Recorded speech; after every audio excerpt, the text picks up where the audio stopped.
Canada's broadcasting regulator, the CRTC, is aggressively pushing a top-down diversity agenda that will reshape the country's media landscape in ways that prioritize identity politics over content quality or audience demands.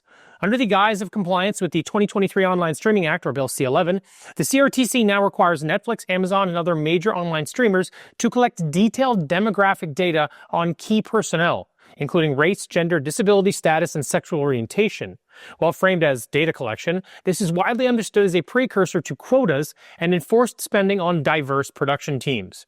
For those who feel otherwise, this is not unprecedented.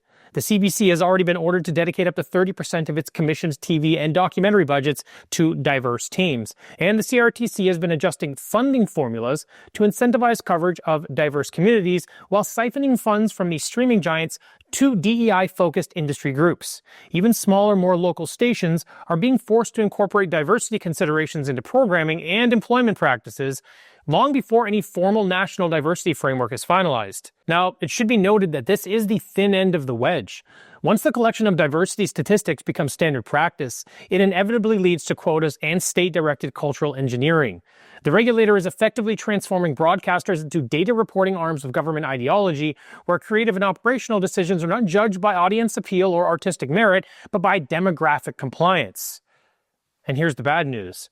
Reversing this trajectory would require major legislative action, including amendments to the Broadcasting Act to remove the mandate to promote specific races or DEI targets, and an outright prohibition on identity-based enforcement. It would also require a new slate of CRTC commissioners committed to a genuinely Canadian identity, rather than a kaleidoscope state-managed mosaic.